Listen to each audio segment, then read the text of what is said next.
What's up, everyone? Jason Flagel here. I am super excited to have a very special guest, Jeremy Slate, here with us today. Please like and subscribe to the channel. Jeremy, I'm just, really excited to have you here. I know I've been following you actually for a long time. I think some of your posts on LinkedIn with what you've been doing in the podcasting space, has really stuck out to me. So I was really excited, to get to connect with you, and I'm excited for this conversation. But guys, Jeremy has a very impressive background. It's probably one of the most unique backgrounds I've had for a guest on the YouTube channel and our podcast before. So let me kind of give a quick snippet of Jeremy's bio. So Jeremy is the host of the Create Your Own Life podcast, and he studies the highest performers in the world on the podcast. And he studied literature at Oxford, as well as holding a master's in early Roman Empire propaganda from Seton Hall University. And his podcast was named the #1 podcast to listen to by Inc. magazine, as well as the top 40 under 40 by Podcast magazine. Jeremy and his wife, Brielle, co-founded Command Your Brand, which is a new media public relations agency designed to help entrepreneurs share their message by appearing as guests on podcasts. And I'm excited. We'll dive into that in a little bit here, Jeremy. And he resides in New Jersey, where he raises chickens and is also a former competitive powerlifter. Welcome, Jeremy, to the show. And to kick things off offline before we started the interview, you were talking to me about you do impressions, and especially impressions with your kids. Can you kick it off with doing one of your best impressions of a Wookie or Scooby-Doo? Yeah, so my wife absolutely hates this. She's like, it makes you sound not professional. I'm like, yeah, but my kids love it. It's so much fun. So my Wookie's okay, but my Scooby-Doo is actually my best one. Rinky's Raggy. Scooby-Doo. And we were talking to Jeremy before we started the recording that the Hanna-Barbera version of Scooby-Doo is the not best all the one. remakes. Not the remakes. Yeah, I don't even know how many remakes that they've had or done over the years. Well, they reanimated them and they changed. I'm talking Casey Kasem was the voice of Shaggy. Those are the right ones, man. That's exactly right. Well, again, thank you so much for taking time, Jeremy, out of your busy schedule to be here. So let's dive into a little bit of your short story from your childhood, going into majoring into Catholic theology and literature, Roman emperor worship. We were talking here, the bust above my head is Alexander the Great. So definitely connected, with Roman emperor history kind of things there on world history. And then let's get into connecting that into the podcast and media space with the work that you're doing. Can you kind of kick us off? Explain that journey and how you got to where you are today. Yeah, so interestingly enough, my whole goal in life was to be a college professor, which is not what I ended up doing. I went through Catholic school my whole way through, so I think my undergrad degree was kind of like a cop-out.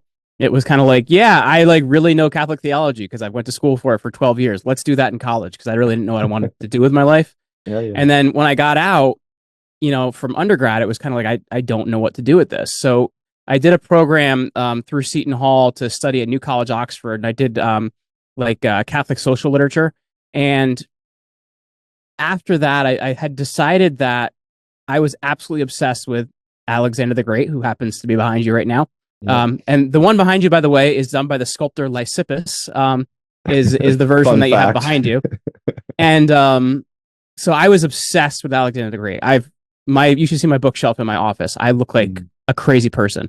I have books on Alexander the Great. I have anything you can imagine. And I have a bust of Alexander the Great on my desk. So I was very, very interested in him. And I read this one random article called Augustus at Actium. Now, when you look at the Roman era, it's 3 eras in time: a kingdom first, then a republic, and then an empire. The last kind of character of the Republic period is this guy, Gaius Octavius, who actually becomes Augustus Caesar. And he's the adopted son of Julius Caesar. And the final battle that ends the Republic is this Battle of Actium. It's this place in Greece. And Alexander the Great died about 300 years before this. He dies in 323. But in this random article, at this city in Actium, Augustus goes and prays before the mummified sarcophagus of Alexander. I'm like, that's really weird. Why is he doing that? Yeah. So then that kind of just set me on a whole other Roman Empire learning side of things, and that's how I ended up, I guess, basically majoring in the Roman Empire in grad school. Wow. Wow, that's a crazy story. Yeah, one of the oh, what's the version with the Irish actor? It was like 4 hours long, Oh, that movie. it's Oliver Stone's Alexander. So I actually Yes. have Yeah. there's the director's cut and there's like the extreme director's cut, which I have. That one that cut's about 4 hours. Yeah, 4 hours. I watched, that's still one of my favorite things to watch because, yeah, like you were saying, there's something about when you read or watch Alexander's story, it's just like, yeah, it draws you in, Jeremy. It's hard to describe. Liberties in that movie, right? Like they definitely do. Yeah. Like even like the movie Gladiator is kind of nothing like the things that happen in those times. But I will say Oliver Stone actually does a remarkably good job, even with the liberties they take of really holding to what the story was of Alexander's life. That's cool. Yeah, one of the things that stuck out, I got down a YouTube rabbit hole one day of the sword design from that movie. Hmm. How they like try to keep that according to history as much as possible. So yeah, little things like that I can totally relate. Like I want to dive deep. Okay, so how did you go from like, Roman Empire, Alexander the Great obsession, Jeremy, into getting into like the podcast and media space? What was that like part of your journey like? So I applied to one PhD program, which was NYU. I did not get in, and Mm. that was the end of my Roman Empire journey. Because I'm like, all right, well, what do you do with a master's degree in the Roman Empire? Yeah, Well, apparently I knew in 2023 men would be thinking about the Roman Empire. No, I was literally I going to bring that up at some point. no, I had no idea what do you do with that. So I actually ended up teaching.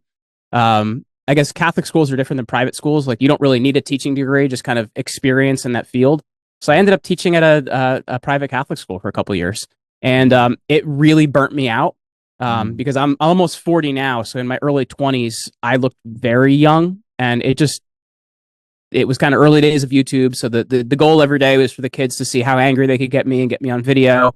And I was just burnt out so fast, man. And Mm. in 2013, my mom ended up actually having a really bad stroke. And it Mm. made me look at a lot of what I'm doing in my life. And I'm like, I have no idea what I want to do, but it's definitely not this. Like, trying to help kids learn something. And their goal is to see how angry they can get me and get me on YouTube. So just, it wasn't a fun experience. So from there, I actually went to network marketing, Mhm. which I found I was really good at, but it got kind of weird for me, like always trying to find something wrong with people's life and sell them my opportunity. So it Oh kind of, yeah. that was kind of the end of that for me. I sold life insurance, which I was actually really good at. I made a lot of money selling life insurance, but Yeah. I didn't enjoy the conversations, like of like, hey, so you're gonna die. You should buy this thing. Like to me, Yep. it didn't feel, it felt morbid, right? Yeah, that's And right. I ended up going into private labeling products on Amazon, and I left the get my product for $1 promo code on my listing. Hmm. And some intelligent person out there in the state of Maryland figured that out and bought all of my products Mm. in about 20 minutes. And that was the end of my business. Wow. And I ended up working at a friend's marketing firm because I had taught myself how to build websites and stuff Yeah. from all these different things I had done. And I started a podcast as a hobby. It took off. We had 10,000 listens in our first month. This was back in 2015. Wow. And it Super led to me, impressive. yeah, it led to me starting a company and everything else, man. And that's how we got here. Wow, I'd love that. Yeah, just the different transitions. I mean, even me personally, Jeremy, I see so many different parallels of like going through these different things. Like for me, it was like science, so biology, chemistry were like my things. Yeah. I thought I was going to be a doctor, and then transitioned out of that. But yeah, it was like into software engineering, all these different twists and turns, and a lot of people that I have on the channel too, they resonate with it, and I think that's one of the blessings slash curse of being an entrepreneur is like we're not afraid to like go out and pioneer, these new things or like take risks. But it is like to the average outside, I think, observer, it's like, oh, you keep changing directions. But Yeah. would you agree? It's kind of like, yeah, we're just on a journey, a searching, of what's like, fulfillment or like trying to find out like what is our passion, but what is something that, that people are willing to pay for, for that, that we Yeah. can provide to them. Well, and I think too, like a lot of people don't understand, like especially when you're going to start a business, they don't understand how long it takes to create success, right? Like, you That's have right. that first thing that starts moving. Okay, great. Well, then you have to figure out how to hire people. Okay, so now you have to figure out how to manage a staff and grow a company and manage payroll and manage taxes and manage legal matters. So it's like you keep kind of having to grow and improve no matter what you do. And part of it gets you away from what you love doing because you have to learn how to do all these things.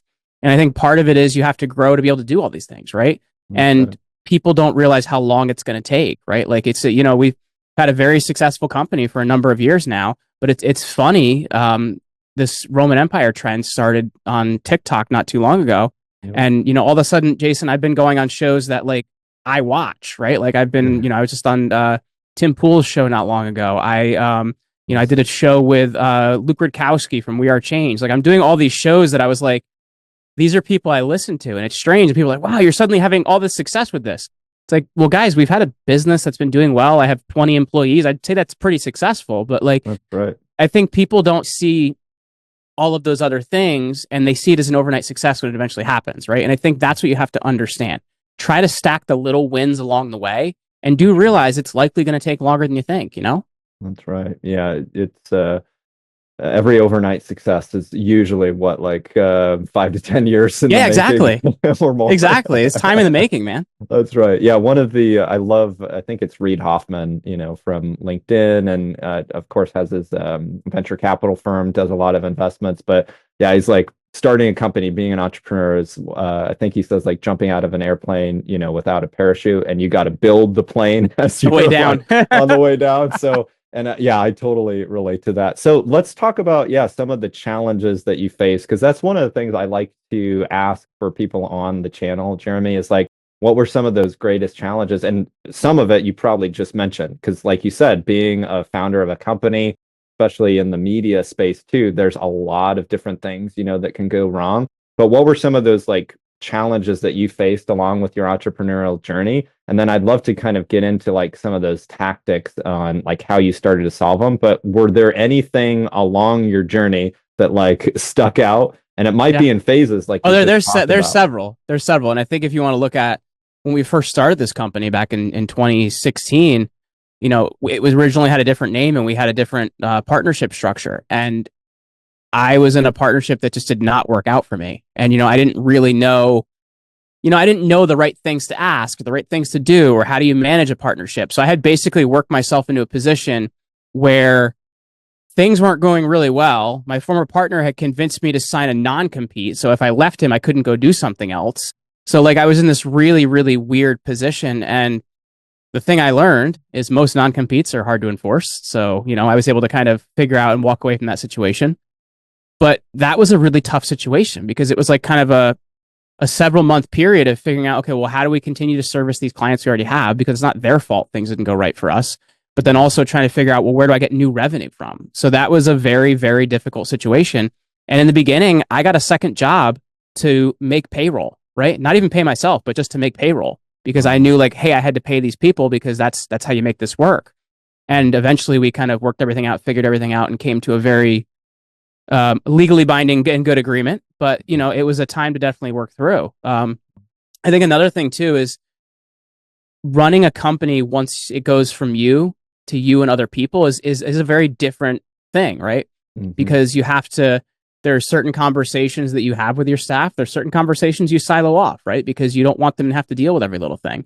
And you also have to learn, how do you manage people but not micromanage people? So like there's a lot of different learning points I've had to have, and it's caused us to get bigger and get smaller and get bigger again, right? Because you have to kind of look at the things that are working and the things that aren't working. Yeah, I want to dive into that Yeah. specifically, what you just mentioned. Were there any like trends or specific things you kind of noticed on, like you said, finding out what's working and what's not working? Because I mean, I totally relate to that with like hiring or firing, my Yeah. own staff on different projects that I've got and companies that I've got too. What are some of those like things to watch out for? And then how do you like try to prevent that or solve those? I know it's not easy, Jeremy, but like Yeah. what were some of the things you learned along the journey that were helpful, that was helpful? For one, don't allow your employees to edit the clock-in system of their own clock-ins because if Oh they're not boy. honest, they will go back and change it and hit you Oh for a good no. $5,000 that you shouldn't have paid them. So that's one thing I learned. But the thing I will say, Jason, and just in all honesty, is it's about hiring A players from the beginning, because I think a lot of us out there will try and save a couple bucks or try and do whatever it might be, and hire somebody that seems like a nice person, but they're might likely not the fit for that job, but we just need somebody there. Mm. And it's going to cost you so much less to hire the right person out of the gate than it is to hire the wrong person and let them destroy your business. Like, I think that's what you have to think about. And the team I have now are incredible and they're A players, right? But like, it wasn't the team I had in the beginning because I was trying to save a few bucks or run the system cheaper, whatever it might be. And you're going to find out it's going to cost you a lot more if you don't just hire A players. Yeah, I love that. What were some of the things you learned after you hired the A players, but Yeah. you used to kind of keep them incentivized? Because that's one of the things I've tried to build into my own company, and then a lot of people who are like watching as founders right now on the channel, they're kind of struggling. I'm thinking of a few people I know of that I talked to recently. They're like, all of my A players are, leaving and going to another company, or they're Sure. wanting to start their own thing. What are some things you found, yeah, that like gives them a good incentive and like keeps them there? Is there anything I that think sticks out? Well, I think one thing you have to consider is, and this just comes from a lot of conversations I've had, not just with my own staff, but just like I've interviewed 1,200 people at this point in my own show. Like, one of the number one reasons people leave typically isn't compensation. It's typically because they can't see their next step in your organization. And so for me, I've always tried to make sure I talk about the plan and where we're going and what it looks like. And so you have to, even if that next step isn't known, you have to continue to paint the picture of where the business is going so people feel like they're involved in that. Because when people don't see what their next step is, it typically, like I said, isn't always about compensation. I think people try to think it's about. It's about people want to feel like it's maybe their next step in advancement or that next thing they want to do or that next skill they want to learn or figuring out like what is their future with this company. So I think if you have to figure out how to paint that picture, and that is one of the number one things I failed at in the beginning, and that is one of the things I've worked hardest at. And, we've had the team we've had now for a bunch of years at this point in time. Early on, there was a lot of turnover, and you have to paint an organization that people feel like they're going to be part of. Another thing is, well, every position in our company has base pay and has a bonus system because every employee is responsible from anywhere from 2 to 6 statistics. And they manage those statistics on a weekly basis. And we pay very generous bonuses if you hit your bonuses on a weekly basis in addition to your base pay. So we make it a game as well. Like, it's got to feel like something where, hey, if somebody wants to do a great job and give themselves a raise, go for it. So you have to kind of gamify things as well so people can feel part of that. But also, it's more than just that, right? Because as a business owner, if I see a dramatic change in statistics up or down, well, I know that there's either something we have to handle there or we need to do more of that because that just worked. And I think far too often people are managing their business by how they feel about it, not what are the key statistics that every person is responsible for, not just like what is our income and what is our outgo. Yeah, I love everything that you just mentioned there because I think like gamifying that, but also painting the picture first, like giving them, something to, yeah, you painted the picture, but then it's like, oh, here's kind of the numbers that we're looking at. Take it, run with it, and see what you can do. I really think that that's awesome, and it sounds constantly like running a staff training program as well. Like every one of our okay. employees is on study at least an hour a week, That's and I think good. that's something important you have to have as well. That's awesome. Yeah, I mean, I think you and me are natural learners. Yeah. Like Well, just not like what everybody we is, talked and that's about. why you have to create Exactly. a culture of that.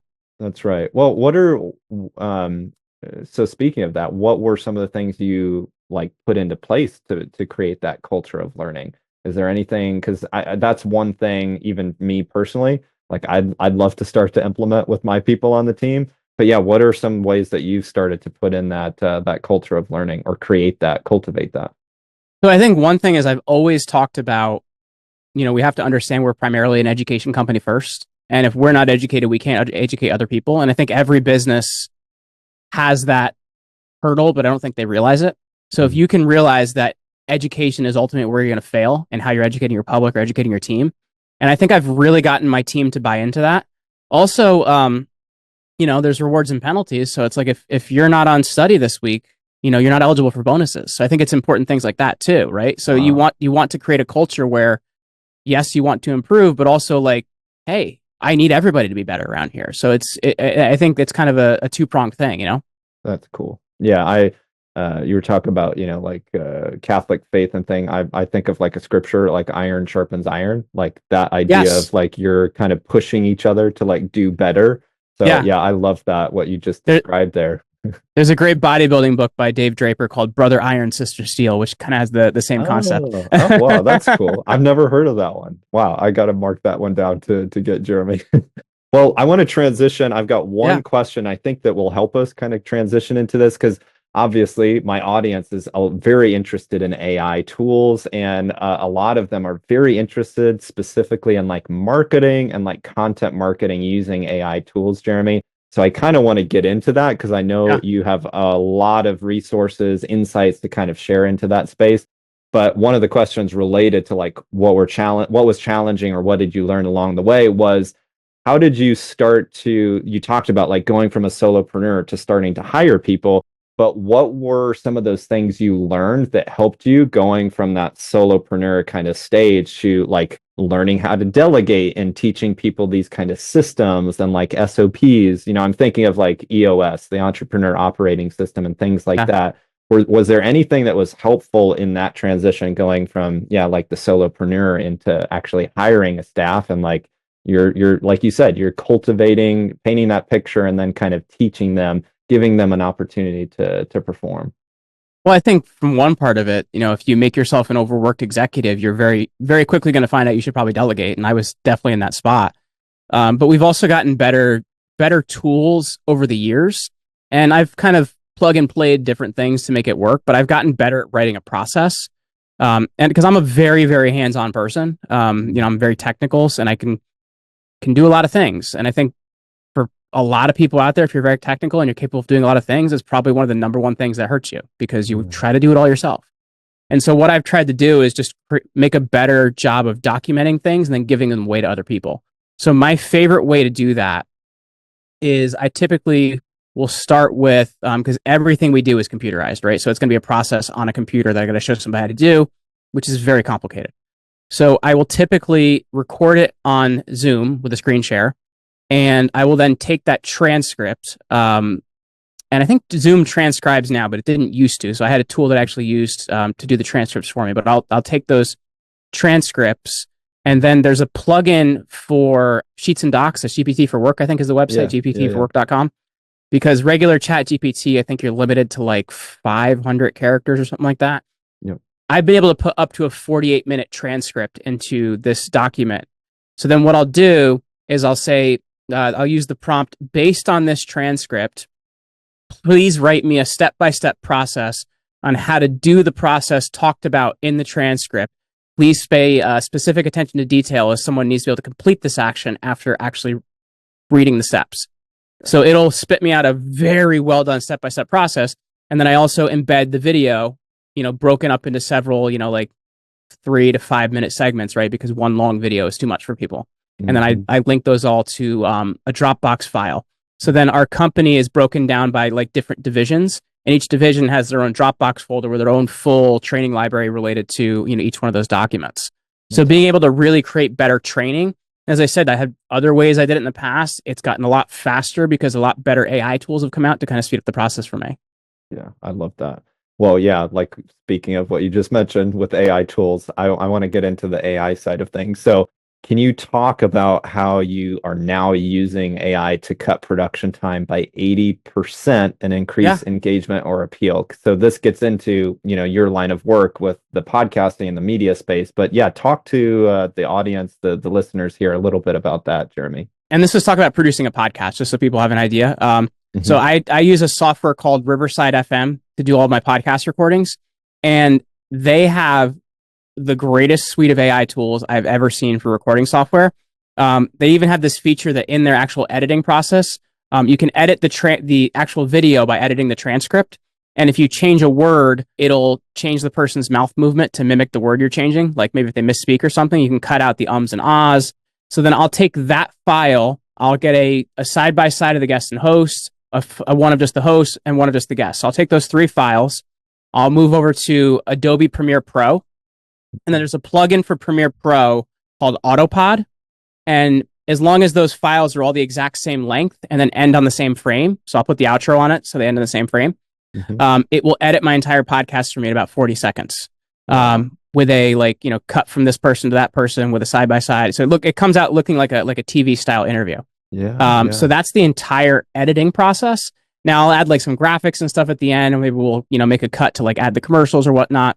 But we'll take the audio, we'll then move that audio to another AI software called Auphonic, and that'll level the music, the voices, remove any background noise. We'll then take that file, and the audio from that file is our episode audio for the audio version. But we'll also put it back into the video and mute all the other lines. So now the audio is perfectly edited. Now we'll take that video, and if I'm getting too complex here, Jason, let me know because there's a lot of steps. I am loving this. Keep going. So we'll take the video after we've exported it from Premiere Pro. We'll upload it to a software called video.ai, and that'll make all of our shorts. And also it'll make our like 8 to 10 minute segments in like the horizontal fashion, because there's other softwares out there like Opus Clips, but they only do the like the up and down. This does the horizontal as well, which I'm really looking for YouTube. That's awesome. And then what I'll do is once we're uploaded on YouTube, there's a tool called Taja, TAJA.ai, and you can put in the link to your YouTube video when it's unlisted, and it'll write the title, description, and tags so that they all match for optimization. And it'll also help us making thumbnails, which will then take those thumbnails out and edit them in the most current version of Canva, because the suite of AI tools in Canva is awesome. And that's how we've been able to cut time, man. Like I have one person can do the audio editing for 4 shows now, where it was kind of, vice versa, very, very hard to do before. I need like a second mic, and I could just drop it right now. Because like everything that you just shared was like mind blowing. This guy, like I really like, okay, so then we hit this step, then what happened? We hit this step, then what happened? It's like I'm constantly refining, I love that, because I used to use Riverside actually in the past for just like this, recording. They've made some major upgrades recently, so if there are reasons you didn't like it in the past, it's really good now. But anyway, it's exactly what you just said. It's like I didn't like it, and I transitioned to just using direct Zoom, and then uploading it to editing tools. But everything that you just said, I'm like, I gotta move our team probably back over to Riverside. Well, because they used to have like a latency issue and some other stuff like that. They've handled a lot of that. So I don't know what they've done on the server side of things, but they've done a lot to handle like latency, connection issues. Do I wish it worked on more browsers than just Chrome and Edge? Yeah, absolutely. But they actually have added a mobile app for people that really refuse to use Chrome or Edge. So it's handled a lot of that. Oh, wow. So it's a good software, man. I really like it. Now that one, I wanted to unpack more of that, because I'm not familiar with that. Was it Taja, you said? Taja. Yeah. So I found it through AppSumo. I am I don't know if you're like me, but I'm on AppSumo way too much looking for like cool things. I mean, I've got Noah Kagan's book right here, The $1 Million Weekend. So I love softwares, and it's a problem, trust me, because I buy too many softwares. But this one is really, really, really good. So what you'll do is, and when you publish a YouTube video, like your initial window to do well is typically when it first publishes. Maybe later on by SEO it'll do well, but it's typically the first 36 to 72 hours. So what you do is you don't make it public, you make it unlisted, right? So the link is available. So you'll take that link, you'll put it into Taja, and you can choose the tone that you want it written in. Like I typically choose controversial because it's going to rank better. So you do that, and then it'll give you like 10 options. Like you like this title, you like that title. It'll score them 0 to 100. And I might be like, no, I hate all those titles. All right, here's 10 more titles. No, I hate all those titles. So it'll give me 10 more. So like it does a good job for then writing a description and giving you the right tags to match those. It also defines the chapters too. So it's like a really, really useful tool. They have a feature that I'm told by their developers, a lot of their users don't like, but I absolutely love. And it's the thumbnail creator. So it'll create AI thumbnails, and it does some really good ones and it does some really horrible ones. But like I've found most that I really, really like. And what I found is typically in an image form, AI doesn't spell well. But if you take that thumbnail and you move it over to Canva, Canva has the ability to edit text in any image, right? So you can either remove the text, delete the text. We have a template, so we're using more of like a branded type of text. So we don't want any text on it anyway. Maybe we'll silhouette somebody's, the right person's head in or something like that. but I think it saved us so much time. We've tried using Dolly on ChatGPT, and what we've found, and it's just maybe because I haven't found the right prompt, is the outputs I get on thumbnails are like too cartoonish. But we've tried different ways of creating thumbnails that have really popped, and it's been pretty effective. Man, that's awesome. Yeah, I've used Dolly quite a bit, but like you said, you have to be super specific on the So prompt. specific. And then you ask it for like one little change, and it gives you a brand new photo, yes. photo, and you're like, no, I just wanted that little tweak, not a new thing. Yeah, not a whole new thing. I found using Dolly, Jeremy, within a custom GPT that you train with like your thumbnails. That actually was like one of the best ways to get a good output. But everything So that's something I don't know how to Taja, do.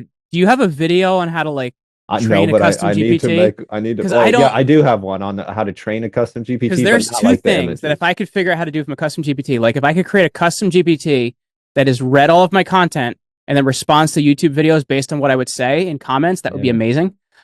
Or if I could create something like thumbnails that could basically, from all my content, like that would be pretty much game changing. I gotta have you back, and we can do like a workshop or something, Jeremy.